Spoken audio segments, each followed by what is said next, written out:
Hello and welcome to Talkin Really, and today I'm going to answer a question I was asked the other day on the comments section. What do I do for work? Well, currently I'm only working between 9 and 12 hours a week, purely because of my physical condition and also the social benefits rules and regulations, which are quite strict. So you cannot work more than 16 hours a week and you cannot earn more than £120 per week. This is on top of your usual social benefit. Now, for those people saying to themselves that perhaps I should get off my fat backside and go and get a real job and not scrounge off of the state as most people see disabled people doing, I will say that I wish I could. And at one point, before my surgery, I was. So if you reel yourself back to the year 2013, when I had my first problems with my back, and then of course in 2014 I had surgery, which did not go well, and left me severely disabled. I could hardly walk from my office here to the bathroom and back again. I could hardly do that. I had to have social care coming in 3 times a day. They would come in to help me bathe and get dressed and things, because I wasn't able to physically do it myself. To cut a long story short, I had to begin to learn and persevere and do everything myself again, which I do attempt to do, but it's some things that I can't do, purely because I can't physically do them anymore. I'm not physically able. So luckily for me, I actually started to claim the benefit when I went in for surgery, because luckily for me, claiming it then meant that by the time I discovered that I was actually not going to be able to work again for a while in any sort of capacity that I did before, it was pretty lucky that I had this claim being done, which allowed me to get some money coming in, because my bills are quite high. I have to obviously bear in mind that I have, I'm living alone, so I have a subscription to, the Sky TV and the internet, and I have electric bill, I have a water bill, all the rest of it. So my outgoings are quite high. They're sort of over £1,000 a month. I generally spend around between £30 and £50 a week on various foods. If you go back to before that, from sort of 1989, when I had my first real job. I'd left school in 78, 79. I had a year training course that I did, and then I had a year in a job in a warehouse, and I was a warehouse stock controller. I did that for 10 months. I then spent 8 years unemployed. I sort of spent most of the 1980s. But then if you remember, that was a time when Maggie Thatcher had come in and a lot of people were unemployed in the 80s. So people with disabilities were actually worse off. But in 89, I managed to get a job. I got a full-time job, and I got a job myself with no help from anybody, and I began working, and I spent the rest of the time between then and now, every 5 years I progressed forward. My first job was IT. I was a computer programmer. I learnt programming by teaching myself. I taught myself how to program, and I sort of blagged the job. I don't know how I got this job, but I did, and it was programming in the quality assurance department of a large tyre company, and I was doing the health and safety programs applications. So I really enjoyed that, but things were getting very boring, and I needed to move on, so I moved on.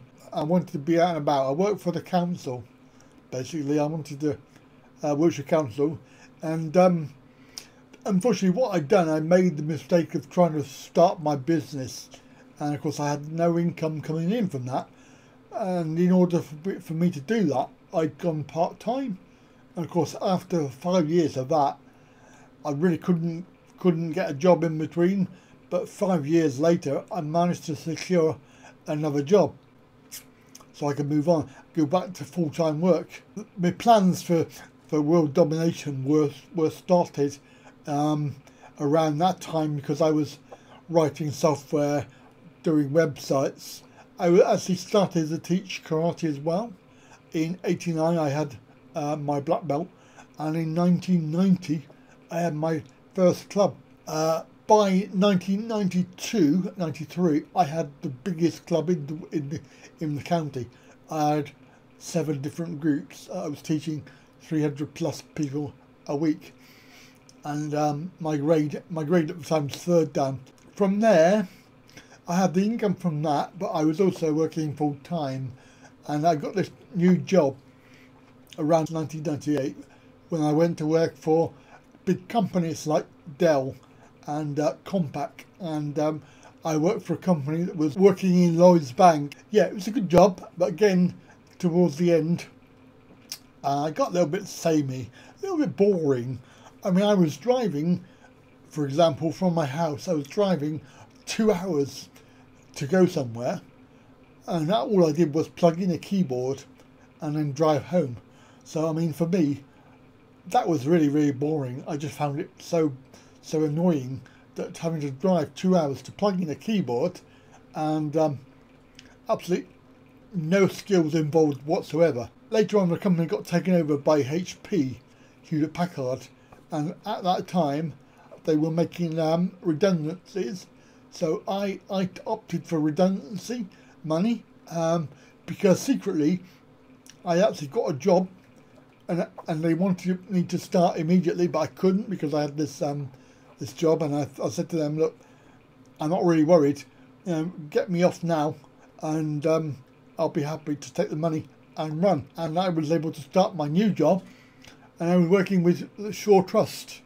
The Shaw Trust is a charity for disabled people, and I was helping people. You can watch my video if you wish, it's up here, where I was helping drug addicts back into work. It was a very good job. It lasted for 5 years, as all the other jobs did. During that time, we discovered that the DWP were a real pain in the ass with producing results, and they really didn't like us working with clients and not having any sort of outcomes, as it were. So they were really big on that, and then they started getting funny about paying the money for them and everything else. In the end, it got to the point where I was working my butt off trying to get outcomes, but couldn't get any because of the client group were quite difficult to work with, and unreliable, and yeah. So many times I got people a job, and then they left it after a day, because that didn't count towards my stats. I had an interest in teaching again, teaching Tai Chi. I'd sort of done evening classes for a little while, so I thought this will make a good job. Jumping out the sinking boat, I think, is probably the correct term. So because the contract for Shaw Trust was coming to an end, so I would have lost my job anyway, because we didn't. I mean, they didn't win the contract anyway, so I would have been out of a job. So I jumped ship before it happened, and I got myself self-employed, and I was teaching from 2009. I also have my computer business, so I had software. I have two applications that I've written. You can see those. They are one for martial arts and one for time management, which are both for sale. And then I did websites. I do websites design, but my main income was coming from teaching Tai Chi and martial arts. From 2009 till 2012, I was actually making loads of money, and I mean it seriously. After tax, I was up in my. I was thinking I was maybe I was Harry Enfield for 1 minute. I hate trees because money don't grow on them. Look at that tree. No money. Me, loads of money. Because I had all this this income, and it was all paid for. It was all taxed and up front, and declared. So 2011, I'm thinking, what can I do? I need to sort of find somebody to be with. So I've spent 3 or 4 years alone, and sort of had to start again. Had to really begin again. My you know, I'm not going to talk about her in a bad way, but she did sort of take most of the cash. So I was happy to look around again, start looking again for somebody, and I obviously went to Ukraine first of all. Met up with a scam agency, which I really can't understand even now if it was a scam, but I'm sure it is. All they were after was the money, so that was a no-go.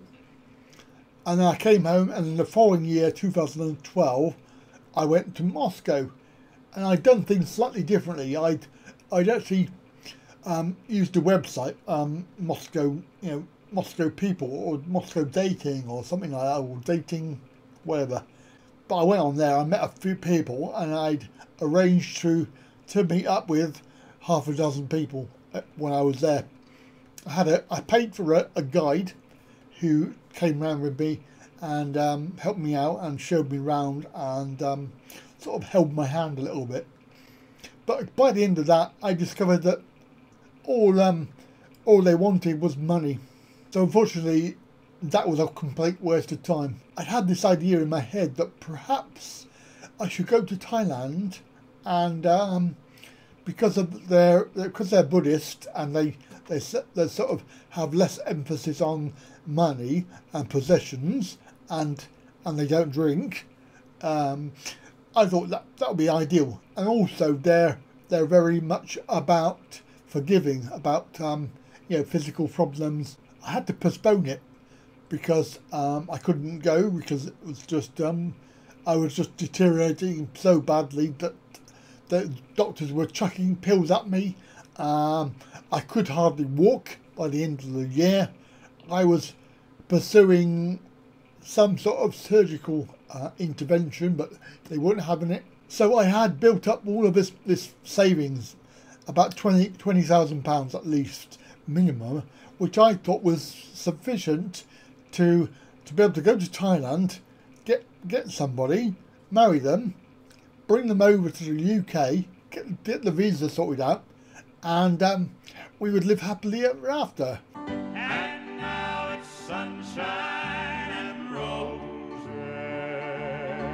As it turned out, I couldn't go that year. So essentially what I'm doing for work is exactly what I was doing before, teaching and doing, you know, websites, and well, I'm not doing any websites because I've had no orders, apart from Simon's website, landersmiles.com, or sorry, landersmilesthailand.com is the one that he paid for me to do, and it's a good piece of work.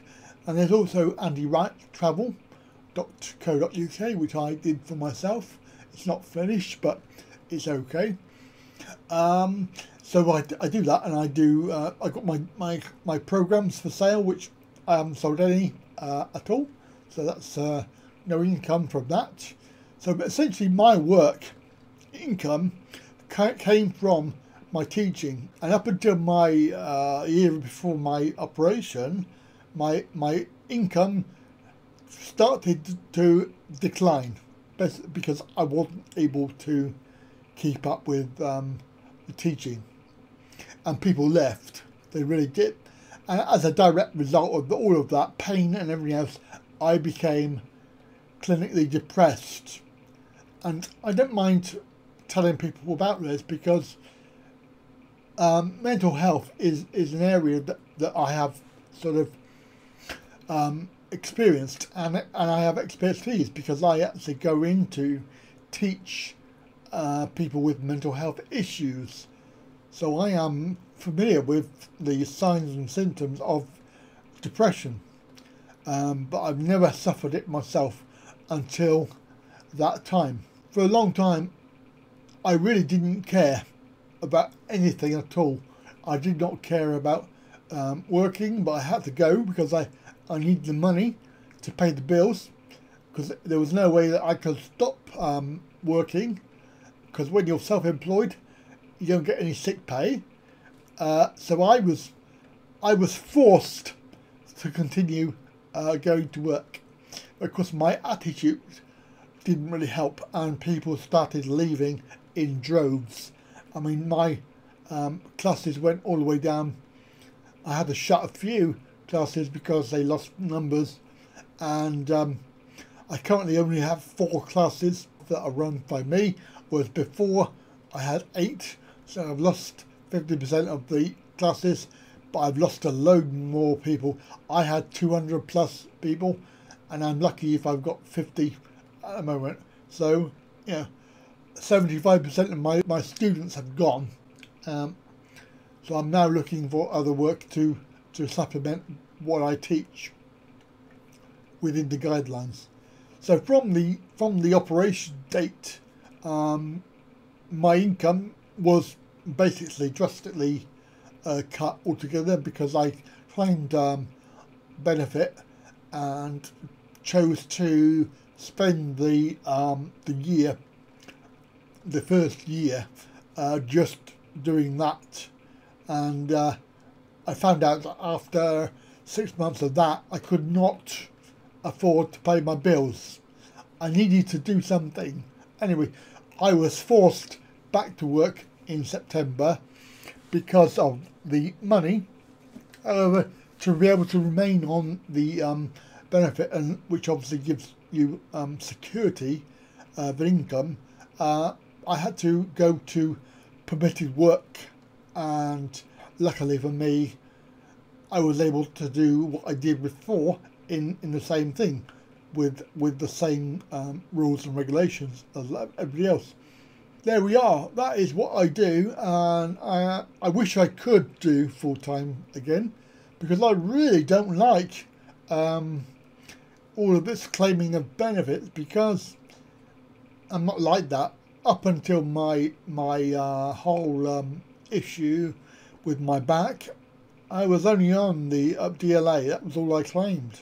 I didn't claim anything else. And apart from the 8 years when I was very young, when I claimed obviously unemployment benefit, it was a lot different then. Coming to today, this is the point that we're at.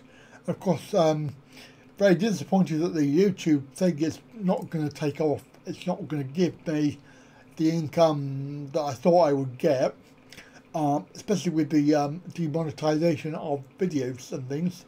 I mean, I've just had my first check from YouTube, which was £70, and that was for the last nearly 2 years it's taken to get £70. And most of that has been within the last 6 months. So you can see that my world domination of YouTube is never going to happen, unfortunately. Well, I hope you've enjoyed this very long vlog, and it's given you an insight into what I do for work. I hope that you'll give me some questions and in the comments below. If there is anything you need to ask, then please do. Bye for now.